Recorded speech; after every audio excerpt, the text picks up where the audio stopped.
La noche del 2 de mayo de 2017, un coche arde junto al pantano de Foix en la provincia de Barcelona. Cuando el fuego se apaga, del cadáver que hay dentro apenas quedan unos huesecillos y una prótesis de columna. Gracias a esta prótesis se descubre que el muerto es Pedro Rodríguez, un hombre de 38 años que vivía con su pareja, Rosa, y las 2 hijas de esta. Su vida parecía normal, pero Rosa tenía un amante, Albert, y Pedro lo sospechaba. Los 3, Pedro, Rosa y Albert, eran miembros de la Guardia Urbana de Barcelona.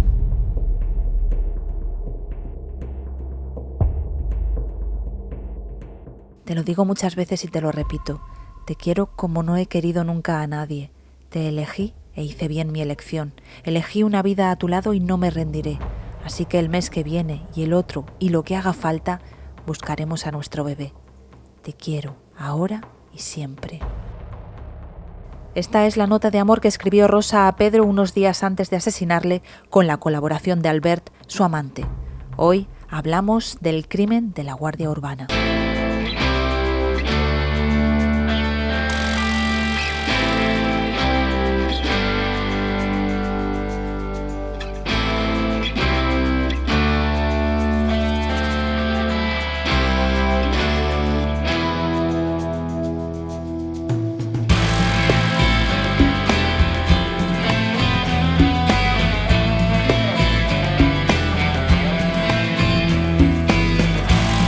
Soy Ana Vallabriga y estás escuchando el podcast Sin Ficción, el podcast de la editorial Al Revés sobre crímenes reales y literatura. Desde 2018, la colección Sin Ficción, dirigida por la escritora y periodista Marta Robles, aborda crímenes reales contados por los periodistas que siguieron, en primera línea, cada uno de los casos.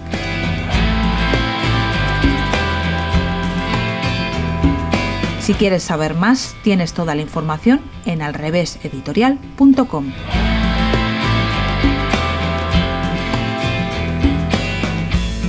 Soy Alfonso Egea, soy periodista especializado en investigación, sucesos y tribunales.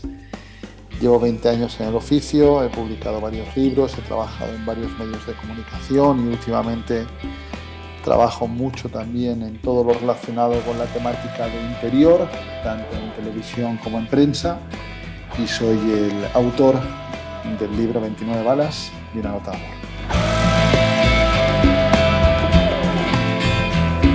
Bienvenido, Alfonso. Muchas gracias. Bueno, eres periodista de sucesos, te pasas la vida profesional entre crímenes. ¿Por qué elegiste precisamente escribir este libro sobre el crimen de la Guardia Urbana?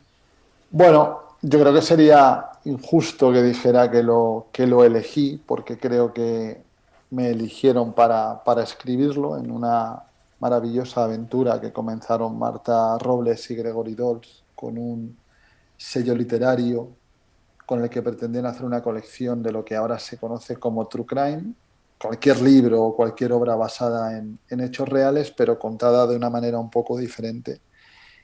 Cuando Marta me propuso ser el número 1 de esta colección, te tengo que ser sincero, no lo vi muy claro, venía muy agotado del último libro, de la última experiencia literaria, y mientras le decía que no lo quería hacer a Marta, cometí el error de mencionarle a Rosa Peral, que es la protagonista del libro. Claro, Rosa, su historia y ella misma es tan fascinante que Marta me prohibió terminantemente negarme a no escribirlo y entre comillas me vi obligado a hacerlo. Y digo entre comillas porque nada más empezar el trabajo de investigación para acometer el libro me di cuenta de que iba a ser un viaje fantástico y magnífico, como así acabó siendo. Y creo que bueno, es una historia que merecía la pena contarse de una manera reposada, tranquila, todo en un mismo libro para que quien quisiera o sintiera curiosidad por la misma lo tuviera todo juntito para poder entenderlo mejor. Sí, porque venías de escribir años atrás un libro sobre Marta del Castillo que decías que te había dejado agotado. Y además esta colección no tenía referentes porque, como tú bien has dicho, eras el primer libro, o sea que a mí me habría dado miedo. Bueno, la primera parte de tu pregunta, el libro de Marta fue agotador en todos los sentidos. Fue agotador en lo profesional e incluso a veces en lo personal. Y era un libro en el que cometí errores creyendo que eran aciertos y hablé con todo el mundo con el que se podría hablar del caso de Marta del Castillo. Te agota porque todo el mundo quiere tener su dosis de razón o su dosis de criterio sobre un asunto extremadamente complicado y al final la historia es terrible. Es una cría jovencita que cae en manos de unos desalmados y acaba muriendo y desapareciendo cuando lo que debería estar Marta ahora mismo es viva y habiendo acabado sus estudios universitarios y habiendo llevado adelante su vida de adulto. Así que en ese sentido me costaba mucho trabajo. En el segundo aspecto de tu pregunta, lo de ser el número uno, sí, da mucho vértigo, pero también tiene ciertas ventajas, porque como nadie lo ha hecho antes dentro de esa colección, tampoco tienes miedo, entre comillas, a cagarla, porque tienes un poco licencia, tienes licencia de corso. Y bueno, fue una experiencia muy bonita porque creo que todos aprendimos cómo querían Marta y Gregory que fuera esta colección y creo que el objetivo está cumplido. Está narrado todo el crimen, pero además de una manera muy literaria que hace que realmente te enganche como si fuera una novela, que era un poco el objetivo que tenía Marta Robles cuando inició esta colección. Pero hay una cosa que has comentado y es que con Marta del Castillo, cuando escribiste ese libro, te entrevistaste con todo el mundo y en este libro, en esta investigación, tú no te has querido entrevistar con los principales afectados, ¿no? Entre otras cosas, porque tú sabes del magnetismo que tiene Rosa Peral, que es la protagonista de toda esta historia. Cuéntanos un poco.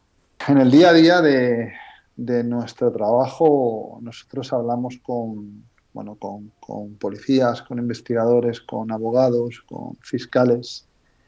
Y al final ese lenguaje profesional te lleva a una especie de pacto, iba a decir pacto de caballeros, es un pacto de damas y caballeros, porque tengo la suerte de compartir género periodístico con unas magníficas periodistas de sucesos.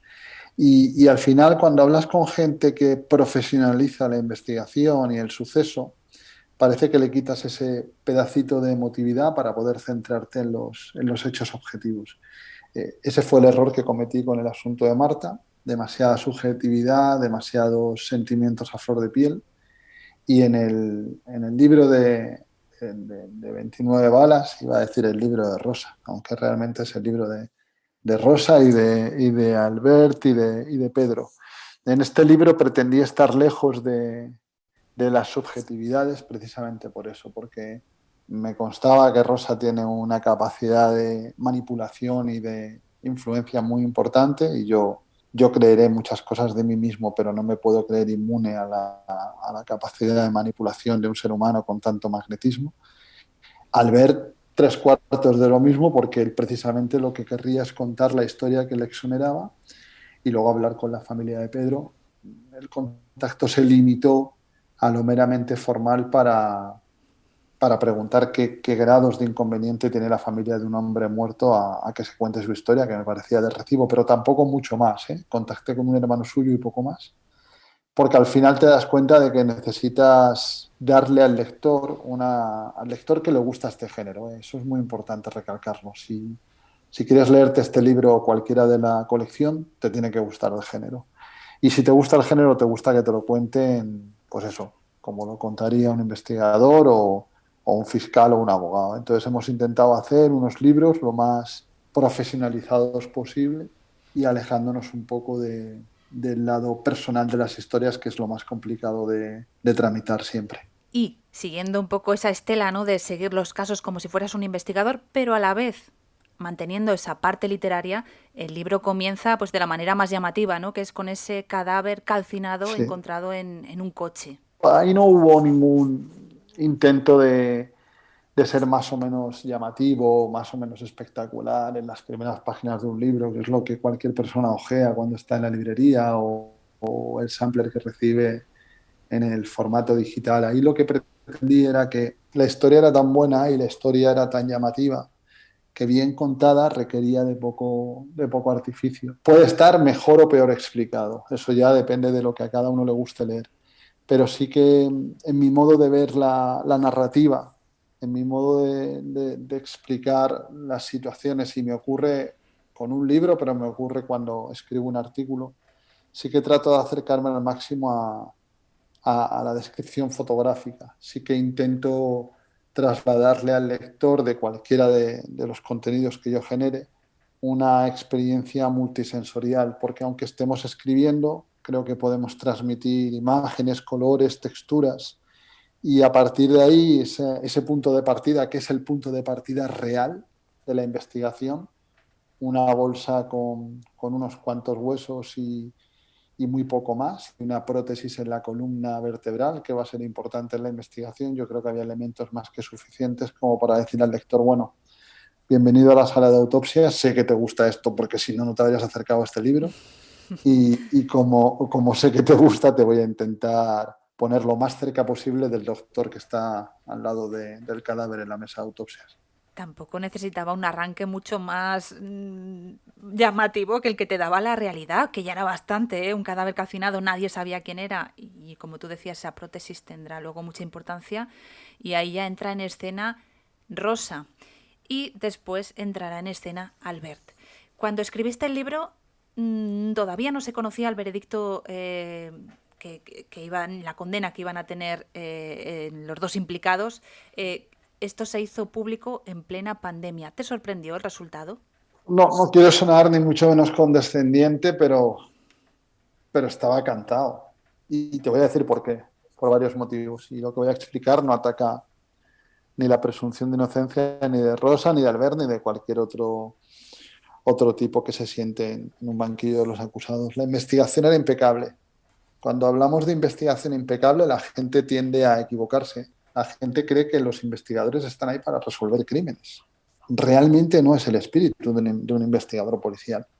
Un investigador policial va a llevar todo el material probatorio posible a una sala de juicios y va a darle a un jurado popular el mejor libro de instrucciones posibles para entender lo que ha ocurrido ahí. En las investigaciones, los investigadores sí que te dicen, bueno, pues nosotros creemos que indiciariamente o presuntamente la autora de esta muerte es Rosa Peral y el ayudante o el colaborador necesario en la misma es Albert.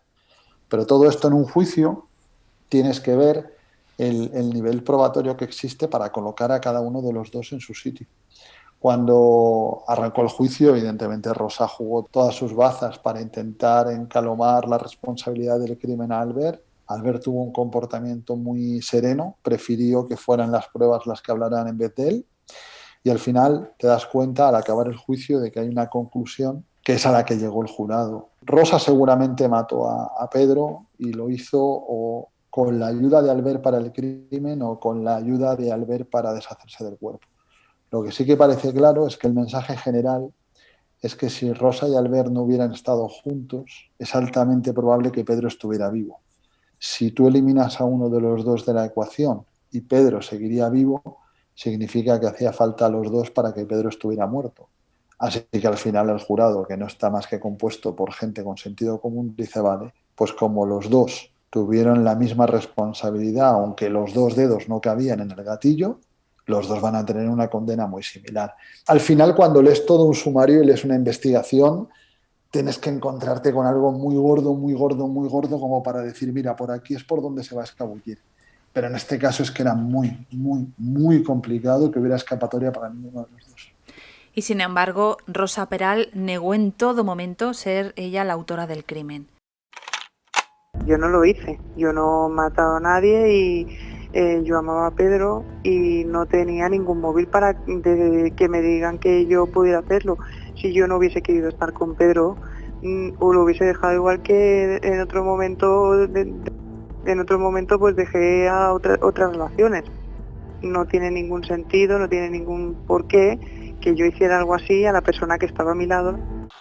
Rosa Peral estaría delante de la Gioconda negando su existencia. O sea, es una persona que tiene la capacidad de creerse sus propios noes hasta las últimas consecuencias. De hecho, esto le ayudó muy poco en lo que yo creo que ha sido una equivocada estrategia de defensa, y además que no es más que una herencia de lo que ella ha hecho durante toda su vida. Ella durante toda su vida ha utilizado su capacidad de convicción y de seducción para convencer a propios extraños de hechos que eran totalmente palmarios, aunque ella los negaba absolutamente. Le ha funcionado, y cuando no ha funcionado simplemente la han dejado de la olla y han dicho, bueno, pues lo que tú digas, para ti la perra gorda. El problema es que en el ámbito penal eso no vale, y yo creo que ella llegó a este juicio con una estrategia muy básica, la estrategia del no, yo no he sido, bajo ningún concepto he sido yo no he sido de ninguna manera.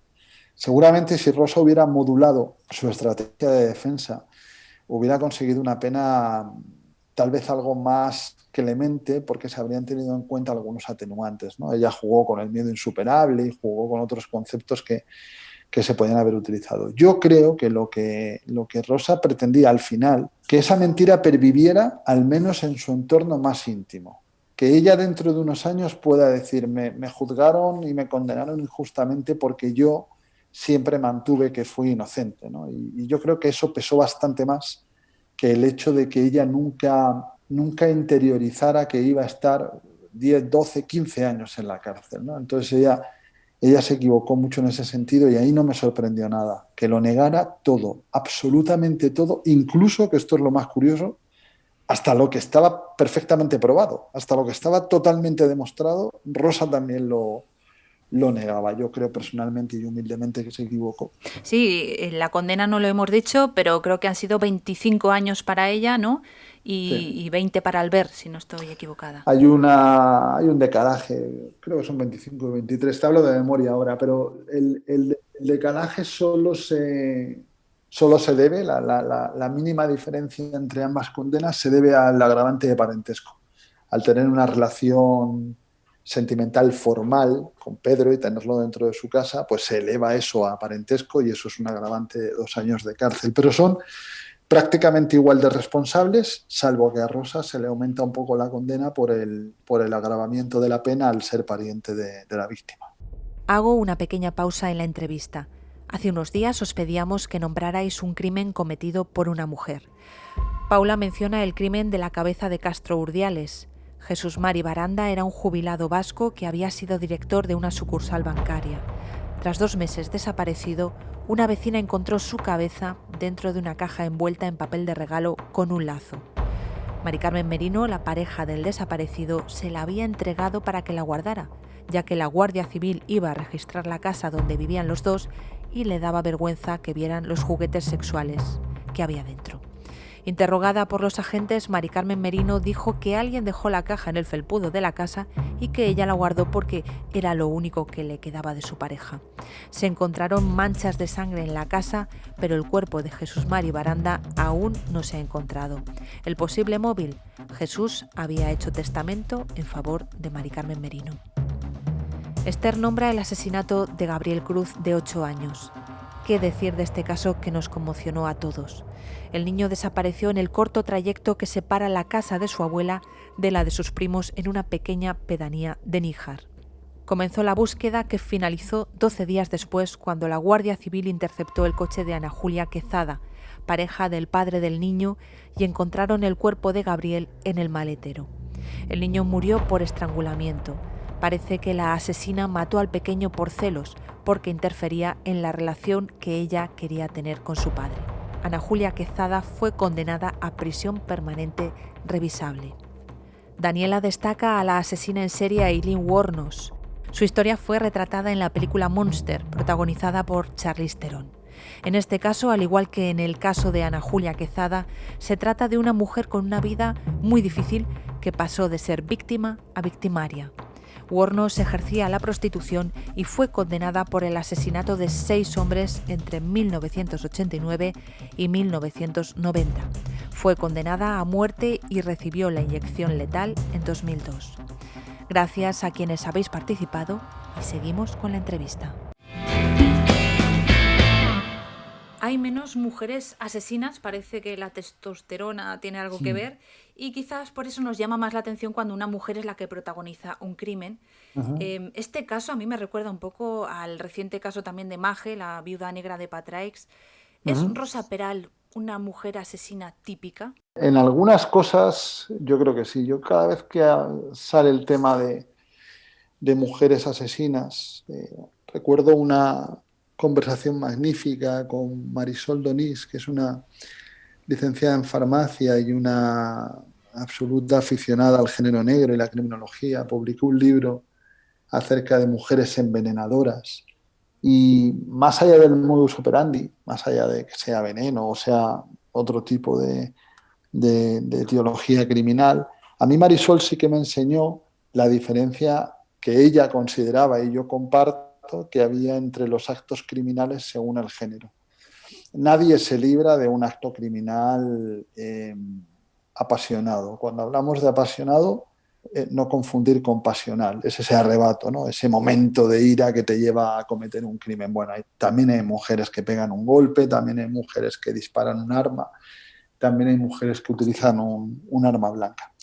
Pero cuando estamos hablando de un asesinato en el que ya entran en juego la alevosía, la premeditación, la preparación, ahí hay un matiz y un cambio brutal. Las mujeres, me has puesto el ejemplo de Mage, las mujeres que se animan a llevar a cabo actos criminales planeados y previamente estructurados, son mucho más perfeccionistas, son mucho más frías, son mucho más calculadoras y siempre pretenden llevar a cabo el acto criminal y de alguna manera cubrirse las espaldas intentando elevar una máxima criminal que yo creo que de forma innata asumen. El crimen perfecto no es el crimen que no se resuelve. El crimen perfecto es aquel en el que acaban culpando a un inocente del asesinato. ¿Por qué? Porque el culpable verdadero quedará exonerado de forma automática. Mage y Rosa comparten ese modus operandi.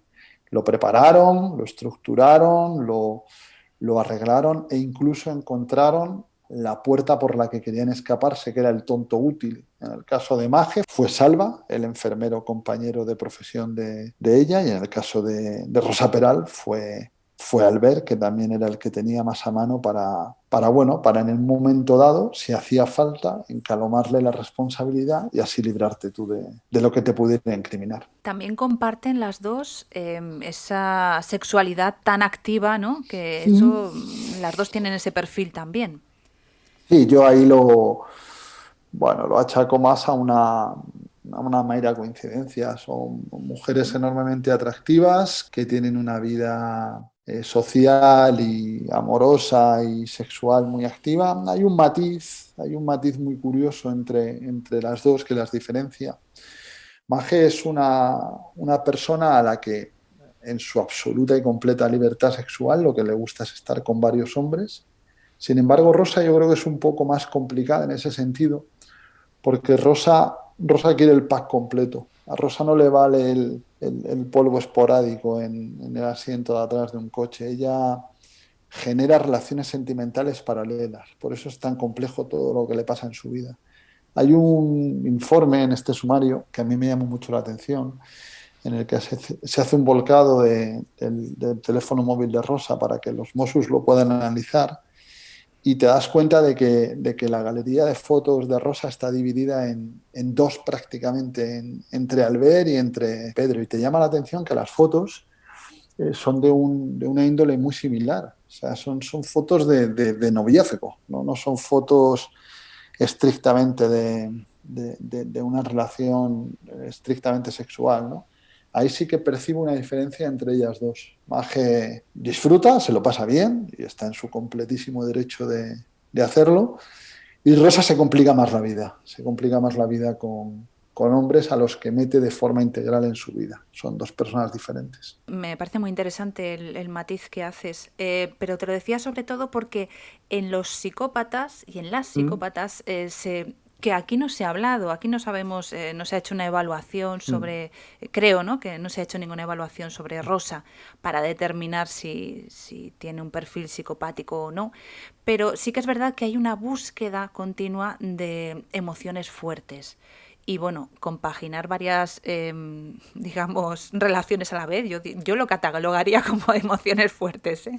Claro, yo entiendo que a ti te pase eso, igual me pasa a mí, pero es que Rosa ha crecido con esta forma de comportarse en las relaciones sentimentales. O sea, este sí que es un modus operandi sentimental en la vida de Ujú. Rosa.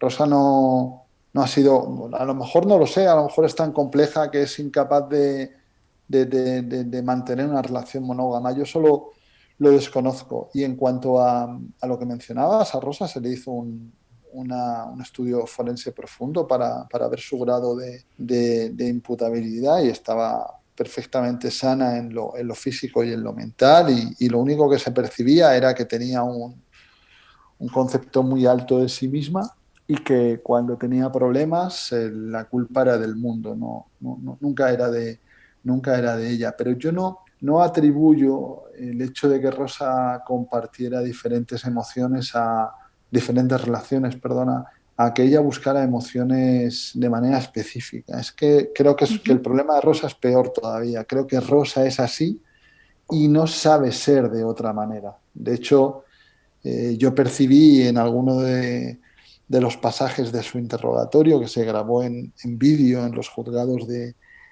la Ciudad de la Justicia, allí en Barcelona, percibí que había un conflicto importante porque había una parte de ella que estaba loca por tener una vida sentimental estable, conseguir un compañero que pudiera ser además padre de sus hijas, al menos el tiempo que estuviera con ella, porque las niñas tienen un padre magnífico. Y al final te das cuenta de que ella siempre doblegaba hacia el lado que le impedía hacer todo eso, ¿no? Entonces yo creo que para ella es más un problema de comportamiento en sí mismo que una búsqueda de emociones fuertes. Yo creo que simplemente no es que no sepa estar sola, es que no sabe estar con una persona, a veces ni con dos. Hay interrogatorios en los que su marido habla de que ha habido momentos en su vida en el que ha tenido tres hombres a la vez, pero tres hombres a la vez en el sentido total de la relación, no dos en la cama y uno haciendo vida familiar, no, todos haciendo cosas y planes con todos. Yo creo que se complica la vida mucho Rosa y que eso no lo puede evitar. Ujú. Se le ha complicado mucho, sí, de hecho. Eso sí. Leyendo el libro, además, me da la sensación que tú comentabas todo el tema de las relaciones sentimentales, que en este caso tiene mucho peso, ¿no? Pero da la sensación de que ella no toleraba bien las rupturas sentimentales, sobre todo si era ella quien no tomaba la decisión. De hecho, podía ser muy vengativa. Es una persona que se muestra intolerante al rechazo y a la frustración, a ambas cosas. Es una persona que muchas de las cosas que ha conseguido en su vida las ha conseguido ella sola, que por otra parte es algo que, entre comillas, te da un poco de pena cuando ves su biografía, porque es una tipa que consiguió entrar en un cuerpo policial superando todas las pruebas cuando estaba absolutamente masculinizado y era más complicado entrar en la policía siendo mujer. Es una chica muy guapa, físicamente está fuerte, pero tampoco es una tipa enorme, o sea que lo que tuvo que hacer en lo físico, su trabajo le costó y luego hizo sus pruebas académicas y las superó, opositó, tiene felicitaciones en su historial de servicio. O sea, hay una parte de ella en la que percibes todo lo necesario para tener la vida que ella quería, estar tranquila, estar bien y hacer un trabajo que le gusta. Y luego hay otra parte de ella en la que la frustración y el rechazo la mata, la destroza, es incapaz de gestionar bien el final de las relaciones y es incapaz de gestionar bien el hecho de fracasar en algunos aspectos de su vida, ¿no? De hecho, nadie sabe a ciencia cierta, a excepción de Rosa, nadie sabe qué sucede la noche que muere Pedro Rodríguez, pero hay una tesis que mantuvo durante mucho tiempo Fiscalía, en este caso, y que a mí me parece muy interesante. Pedro era Siempre tendemos a idealizar a la persona fallecida, pero Pedro era un tipo como lo podemos ser cualquiera de nosotros, con nuestras luces y con nuestras sombras. Era un hombre, por lo que sabemos de él, bastante celoso. Entonces parece ser que justo cuando él va a morir, o esa noche previa a morir, él ya había tenido 2 o 3 cabreos muy fuertes con Rosa por haberle pillado en lo que él consideraba o una infidelidad o un síntoma de infidelidad importante. Y pudiera ser que esa noche Pedro saltara por los aires y decidiera abandonar a Rosa esa misma noche. Por una serie de testimonios que hay en la causa, las niñas en un coche que entra dentro de la parcela de la vivienda que compartían. Fiscal cree que ese coche que alguno interpretó como el de Albert pudo ser el coche de Pedro, intentando entrar en la casa para llevarse pertenencias. Bueno, sea como fuere, una posibilidad es que pudo haber una discusión muy grande propiciada por el hecho de que Pedro dijera: yo ya no puedo más, aquí te quedas, me voy de casa. Y que una vez más Rosa fuera incapaz de tramitar bien, correctamente esa ruptura o ese te abandono, y que fuera la chispa el detonante del asesinato. Pero eso ahora mismo solo lo sabe Rosa Peralta. Y seguramente con ese secreto se quedará, ¿no? ¿Qué fue lo más difícil de contar de esta historia? A ver, en esta historia hay una testigo crucial, fundamental, y que es la testigo que compone el rompecabezas. El problema es que esta testigo es una niña que tenía apenas 9 años y que, con muy buen criterio, la juez decidió apartar del procedimiento, porque es la hija de Rosa, que escucha muchas cosas esa noche, ve muchas cosas esa noche, pero cuando la juez se encuentra con el testimonio de esta niña, se da cuenta de que si esa niña declara, será la prueba definitiva para condenar a su madre. Este hecho tan palmario hace llevar a la jueza a la reflexión de qué va a pasar cuando esta niña tenga 16 años, o 17, o 18, o 24, y descubra que su madre se ha comido una condena de 25 años de cárcel por lo que ella ha declarado. Así que se decidió nombrar a un tutor legal para que tomara esta decisión por la niña. No era justo que la decisión la tomara Rosa, no era justo que la decisión la tomara el padre biológico de la niña, así que tenía que tomarla un tercero que no tuviera ningún tipo de relación con ellos y ningún tipo de ganancia ni de pérdida con el procedimiento. Y este tutor dijo que no consideraba adecuado que la niña declarara. Ese es el momento más complicado de la historia, cuando te das cuenta de que una noche de pesadilla, porque es una noche de pesadilla, y te das cuenta de que en medio de toda esta historia hay 2 niñas pequeñas. Hay 2 crías pequeñas que están en el dormitorio de arriba, que solamente ellas saben lo que han visto y lo que han oído realmente, que le tenían un afecto profundísimo a la víctima, le querían mucho. Se ve que Pedro además era un tipo bastante niñero y que las cuidaba bastante bien. Y estas crías van creciendo y te vas dando cuenta de que van pasando los años y que tienen que ir a ver a su madre a la cárcel, ¿no? Cuando están yendo a ver a su madre a prisión, comprendes un poco mejor la estrategia de Rosa, que era la de: cuando yo cumpla condena, por lo menos poder decirles a mis hijas que yo soy inocente, aunque ella no se lo crea, pero que lo pueda defender de alguna manera. Esa es la parte más complicada de esta historia. Conversación de la hija mayor de Rosa con la nueva pareja de su padre. Extracto del libro 29 balas y una nota de amor. Empezó a contarme que aquella noche estaba en su casa con su hermana en la cama. Me contó que Rosa les dijo que se fueran al sofá a ver la tele, que su madre y Pedro estaban discutiendo. Oyeron gritos y golpes. Me dijo que no escucharon voces diferentes a las de su madre y Pedro, que los dos bajaron corriendo por las escaleras y su madre les pidió que se quedaran arriba. Mamá subió después. Estaba triste y tenía sangre. Una historia como esta, además de toda la investigación que tú has hecho, leyendo, viendo toda la documentación, los vídeos, pero sin fuentes cercanas a la propia investigación, probablemente un libro como este no sería posible. Y yo aquí te pregunto un poco a nivel de desconocedora total, ¿qué motivación tienen estas fuentes para ayudarte a ti y a otros periodistas de sucesos? Bueno, mira, en primer lugar, yo creo que las fuentes que tenemos los periodistas en general se consiguen, se cultivan, se cuidan y se conservan. Yo creo que es el proceso normal de mantener una fuente de información activa y que te ayude mucho. Las fuentes de información, que erróneamente las metemos en garajes oscuros con gafas de sol y a altas horas de la noche, son seres humanos absolutamente normales, que hacen su trabajo lo mejor posible y agradecen que su trabajo sea compartido y comprendido y lo mejor explicado posible, siempre desde un punto de vista confidencial y anónimo, porque una fuente sin confianza no es absolutamente nada. Las fuentes al final hacen un trabajo intenso que de alguna manera quieren que la opinión pública reciba de una manera correctamente interpretada y explicada. Ojo, que las fuentes no son monolíticas. Hay personas que trabajan en multitud de trabajos que son importantes para los periodistas y no quieren saber nada de los periodistas.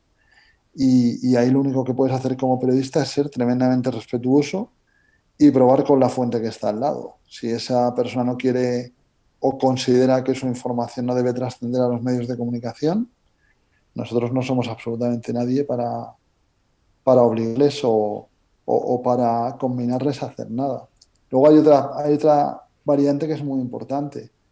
Si un investigador sabe que yo tengo toda la investigación que él ha hecho, tiene dos opciones: no hacerme ni caso y exponerse a que yo escriba, publique o haga lo que en mi sentido común me inspire, o simplemente echar una mano y decir, bueno, ya que lo va a hacer, vamos a intentar que no rompa nada y que lo cuente de la mejor manera posible y de la manera más profesional. Eso te lo dicen mucho, por ejemplo, los compañeros que trabajan mucho con policía y con guardia civil. Ya que vais a contarlo, nos pedís ayuda, os echamos una mano y por lo menos no escribís ninguna barbaridad. Y eso al final va a ser bueno para todo el mundo, ¿no? Es una especie de coexistencia. Sí, de yo gano, tú ganas, ¿no? Claro. Sé que tienes muy buenos amigos en la Guardia Urbana de Barcelona, pero, oye, ¿han mejorado un poco los sistemas de selección? Bueno, yo creo que era imposible detectar lo que se te podía colar en aquella promoción con respecto a Rosa y a Albert, sobre todo, ¿no? Yo creo que simplemente hay muchos policías, hay muchos guardias civiles, hay muchos guardias urbanos y siempre va a haber alguno que salga mal, ¿no? Pero vamos, que va a haberlos en el periodismo, los va a haber en la medicina, los va a ver en cuerpos policiales. Yo creo que Rosa era un personaje cuyo futuro criminal era indetectable. Yo creo que hay gente en la Guardia Urbana bastante peor persona que Rosa Peral. Solo que la diferencia es que ahora Rosa Peral, como está condenada y protagonizó un asesinato, nos parece el peor ser humano posible del mundo. Pero al final los comportamientos personales de cada uno es muy difícil que los detecte un proceso de selección, muy complicado. Alfonso, noto cierta fascinación por el personaje de Rosa. Porque creo que es un personaje, porque creo que es un personaje extraordinario, difícil de ver. No confundamos la fascinación con la admiración. Yo creo que es un hito dentro de lo que es el cronograma criminal de nuestro tiempo, en el que ha habido muy pocas como ella. Si no, ¿de qué vamos a estar hablando tú y aquí de Rosa Peral? ¿Por qué tiene un libro? ¿Por qué la sacan en televisión? ¿Por qué la llaman periodistas a la cárcel y emiten sus conversaciones? Pues porque llama la atención y porque es diferente a todo lo que habíamos visto hasta el momento, y porque además ese empeño y esa manía que ella tiene pertinaz de declararse inocente, pues le da ese plus de mujer luchadora, y habrá gente que la incluso que la crea, ¿no? Pero yo creo que sí, yo creo que Rosa es una tipa distinta. Hay que haber estado en ese juicio, haber escuchado sus interrogatorios, conocer un poco su biografía para ver que no es una más, ¿no? Y sobre todo cuando tú la escuchas hablar de un asesinato que sabes de manera científica que no se produce como ella dice, pero ella lo mantiene con una vehemencia impresionante, pues normal que llame mucho la atención, lógico. Pero fascina, fíjate, que tú comentas episodios en la cárcel donde ella también está siendo, que eso también ha pasado con otras asesinas, que acaban siendo mujeres que, como se suele decir, reparten el bacalao. Suelen ser personas que ayudan muchísimo al resto de reclusas, y así es como se gana uno el respeto en la cárcel. En la cárcel te pueden tener más o menos miedo por ser más o menos malote, pero bueno, al final las cárceles no son más que gremios de presos en el que una sola persona por sí misma poco miedo puede dar, por muy grande y por muy mal encarado que sea. Pero en el caso de Rosa, y pasa con otras personas, de hecho, reputados políticos que han pasado por prisión han estado muy respetados dentro de su estancia en la cárcel porque han ayudado mucho a otros presos. Entonces Rosa, por ejemplo, pues tiene unas nociones básicas en leyes que a algunas reclusas les han ayudado a la hora de escribir algún tipo de recurso, o de mandar algún escrito a la dirección de la cárcel, o mandar algún tipo de petición al juzgado que le corresponda. Pues eso que a lo mejor para los que estamos fuera de la cárcel nos parece una cosa trivial, sin importancia, que no es nada del otro mundo, pues dentro de la cárcel se valora mucho. Y a mí me consta que a Rosa le cogieron bastante cariño en prisión por esa vertiente, la de ayudar bastante a sus compañeras. Y luego, una vez dentro de la cárcel, sí que se han escuchado 1001 leyendas de cosas que ha dicho Rosa, cosas que han hablado de Rosa, cosas que han hablado con Rosa. Pero claro, es que cuando tienes un personaje tan mediático en la cárcel, te puedes fiar muy poco de lo que te cuenten el resto de reclusos, porque nunca sabes de qué te están hablando realmente, del personaje en sí, de la fascinación que les provoca, del minuto de gloria que les va a favorecer a ellas. Bueno, el mundo penitenciario es que es otra galaxia, es otro universo, funciona de otra manera y funciona con otras normas. Recordad, 29 balas y una nota de amor. Gracias, Alfonso. Muchísimas gracias a ti. El audio del episodio pertenece a la entrevista que el periodista Carlos Quílez hizo a Rosa Peral para La Sexta. Si quieres profundizar en los casos, visita la web alreveseditorial.com. Si el programa te ha gustado, compártelo, coméntalo o dale a me gusta. Y si no quieres perderte ninguno de los episodios, suscríbete al canal. Ya sabes que estamos contigo todos los días 1 y 15 de cada mes. Gracias por escucharnos y por leernos.